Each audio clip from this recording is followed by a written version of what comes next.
আচার দেখে জিভে জল আসে না এরকম মানুষ কিন্তু খুঁজে পাওয়া আসলেই কঠিন। এখন যেহেতু আমের সিজন চলছে, আমরা সবাই আমের আচার বানানো নিয়ে অনেক বেশি ব্যস্ত। আজকে আমি দারুণ মজার একটা আমের আচারের রেসিপি আপনাদের সাথে শেয়ার করব। এই রেসিপিতে আমি কিছু টিপস শেয়ার করেছি, যাতে করে আচারটা খেতে কিন্তু অসাধারণ হয়েছিল। তাহলে চলুন দেখিয়ে দিচ্ছি আমি আচারটা কিভাবে তৈরি করেছি। আচারটা যেহেতু খোসা সহই তৈরি করব, তাই আস্ত অবস্থাতে আমটাকে খুব ভালোভাবে ধুয়ে নিতে হবে। ধুয়ে নেওয়া আমগুলোকে ছোট ছোট টুকরো করে কেটে নিয়েছি।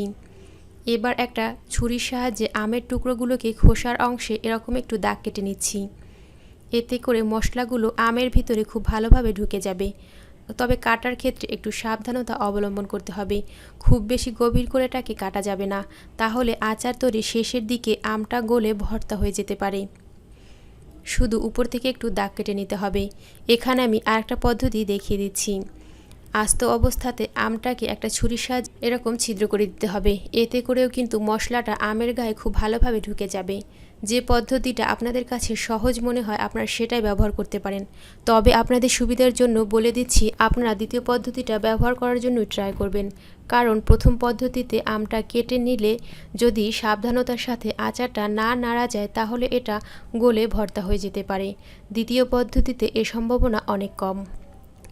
আমার রেসিপিটা যদি ভালো লাগে তাহলে চ্যানেলটি সাবস্ক্রাইব করে পাশে আসা বেল আইকনটিও প্রেস করে দিবেন। আজকে আচার তৈরি করার জন্য এখানে আমি 1 কেজি কাঁচা আম ব্যবহার করেছি। একটা বোলের মাঝে 1/3 কাপের মতো লবণ দিয়ে দিচ্ছি। এবার এর মাঝে রুমের স্বাভাবিক তাপমাত্রায় থাকা পানি দিয়ে দিচ্ছি। এতটুকু পানি দিতে হবে যাতে করে আমটা মোটামুটি ডুবে থাকে। এবার এর মাঝে টুকরো করে রাখা আমগুলোকে দিয়ে দিচ্ছি। লবণ পানি দিয়ে আমটা ভিজিয়ে রাখার কারণে আমের টকটা পানির মাঝে চলে যাবে। আমের ভিতরে এরকম একটা অংশ থাকে, এটাকে কিন্তু অবশ্যই ফেলে দিতে হবে। 1 ঘন্টার জন্য আমটাকে ভিজিয়ে রাখতে হবে। 1 ঘন্টা পরে পানিটা কিন্তু কালচে হয়ে গেছে। আমের কষ আর টকটা পানির মাঝে চলে যাবে। এবার পানিটা ঝরিয়ে নিতে হবে। তবে আমটাকে আর ধুয়ে নেওয়ার কোনো প্রয়োজন নেই, এতে করে আমের মাঝে লবণটা থেকে যাবে। এবার আমের মাঝে 1/2 কাপের মতো গুড় আর 1/2 কাপের মতো চিনি দিয়ে দিচ্ছি। আপনারা আমের টক আপনাদের পছন্দ অনুযায়ী মিষ্টিটা এর মাঝে যোগ করে দিবেন। এবার হাতের সাহায্যে খুব ভালোভাবে মেখে নিচ্ছি। মেখে নেওয়া হয়ে গেলে 2 ঘন্টার জন্য ঢাকনা দিয়ে এটাকে একটা সাইডে রেখে দিতে হবে। 2 ঘন্টা পরে ফিরে আসছি। 2 টেবিল চামচের মতো পাঁচফোড়ন নিয়েছি। শুকনো তাওয়ার মাঝে পাঁচফোড়নগুলোকে ভেজে তুলে নিচ্ছি।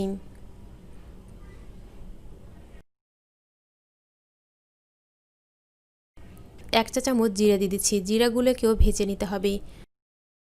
2 ঘন্টা পরে দেখুন চিনি আর গুড়টা গলে গেছে, এরকম পানি ছেড়ে দিয়েছে। আর আমের ভিতর থেকে এরকম ছোট একটা টুকরা উঠিয়ে দেখবেন লবণ আর গুড়টা কিন্তু আমের ভিতরে খুব ভালোভাবে ঢুকে গেছে। যে পাঁচফোড়ন ভেজে নিয়েছিলাম এটাকে এখন 2 ভাগে ভাগ করে নিচ্ছি। একটা ভাগ আচার তৈরির একদম শেষের দিকে ব্যবহার করব, আর একটা ভাগ এখন ভিনেগার দিয়ে ভিজিয়ে নিচ্ছি। 2 টেবিল চামচের মতো হোয়াইট ভিনেগার দিয়ে পাঁচফোড়ন গুঁড়োকে ভিজিয়ে নিচ্ছি। এ অবস্থাতে পাঁচফোড়ন গুঁড়ো এভাবে ভিনেগার দিয়ে ভিজিয়ে নিলে আচারের মাঝে দারুণ একটা স্মেল পাওয়া যায়। এখানে আমি কিছু শুকনো মরিচ নিয়েছি। আপনারা যতটুকু ঝাল পছন্দ করেন ততটুকু শুকনো মরিচ নিয়ে নেবেন। তবে মরিচগুলোকে কিন্তু আমি ভেজে নিব না। আমি এখানে একটা পাতলা তলাযুক্ত হাঁড়ি ব্যবহার করছি। আপনারা যদি এ ধরনের হাঁড়ি ব্যবহার করেন সেক্ষেত্রে চুলার মাঝে প্রথমেই একটা এভাবে তাওয়া দিয়ে নেবেন, তার উপরে হাঁড়িটা বসিয়ে দিবেন। এতে করে আচাটা নিচে লেগে যাওয়ার সম্ভাবনা থাকবে না। এবার চুলার আঁচটা ধরিয়ে দিয়েছি। এর মাঝে 250 গ্রামের মতো সরিষার তেল দিয়ে দিচ্ছি।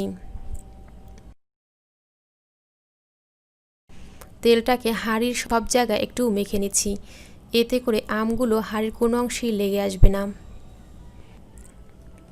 সরিষার তেলটা যখন কিছুটা গরম হতে শুরু করবে তখন এর মাঝে 2 টেবিল চামচের মতো রসুন কুচি দিয়ে দিচ্ছি।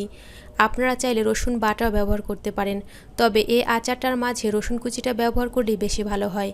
রসুন কুচি আর রসুন বাটা তেলের মাঝে দেওয়ার সময় কিন্তু আলাদা আলাদা ফ্লেভার পাওয়া যায়। এবার এর মাঝে মেখে রাখা আমগুলো দিয়ে দিচ্ছি। কিছুক্ষণের জন্য তেলের সাথে আমগুলোকে কষিয়ে নিতে হবে। তারপর একে একে এর মাঝে বাকি সব উপকরণগুলো মিশিয়ে নিতে হবে। এর মাঝে ভিনেগার দিয়ে ভিজিয়ে রাখা পাঁচফোড়নকে দিয়ে দিচ্ছি। পাঁচফোড়নগুলোকে কিন্তু খুব বেশি মিহি করে গুঁড়া করার কোনো প্রয়োজন নেই, একটু আস্তে আস্তে থাকলেই বেশি ভালো লাগবে। একটু আলতো হাতে মিশিয়ে নিচ্ছি।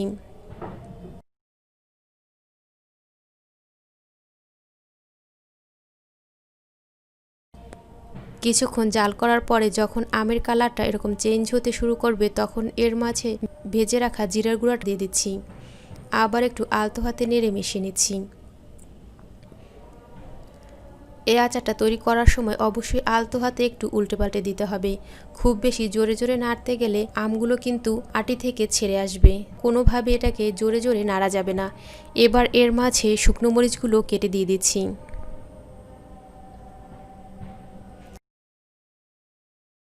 আবারও আলতো হাতে নেড়ে মিশিয়ে নিচ্ছি।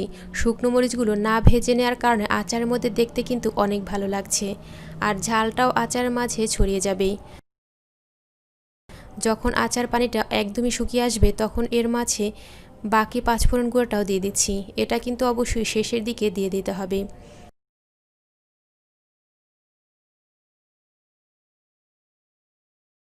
আচারটা একটু ছেড়ে ছেড়ে আসছিল, তবে খুব বেশি গলে যায়নি। ঠান্ডা হওয়ার পরে এটা কিন্তু আরও বেশি স্টিকি হয়ে যাবে, তাই ভয় পাওয়ার কিছুই নেই। এ অবস্থাতে আমটাকে চুলা থেকে নামিয়ে নিতে হবে। এরপর আর চুলা রাখার কোনো প্রয়োজন নেই। আচারটা খেতে কিন্তু অসাধারণ হয়েছিল। যদি রেসিপিটা ভালো লাগে আম ফুরিয়ে যাওয়ার আগে বাসায় একদিন ট্রাই করবেন। আর আচার তৈরি করার পরে এটা খেতে কেমন হয়েছিল অবশ্যই কিন্তু কমেন্ট সেকশনে জানিয়ে দিবেন। আমার চ্যানেলের আরও মজার মজার রেসিপিগুলো দেখার জন্য লিঙ্ক আমি ডেসক্রিপশন বক্সে দিয়ে দিয়েছি। আপনারা চাইলে ওখান থেকে রেসিপিগুলো দেখে নিতে পারেন। আর রেসিপিগুলো অবশ্যই কিন্তু শেয়ার করতে পারেন আপনাদের প্রিয় মানুষগুলোর সাথে। একটা লাইক দিয়ে উৎসাহিত করবেন যাতে করে নতুন নতুন ভিডিও তৈরি করতে পারি। আজকের ভিডিওটা দেখার জন্য সবাইকে অসংখ্য ধন্যবাদ। আর সবার জন্য রইল অনেক অনেক শুভকামনা। আল্লাহ হাফেজ।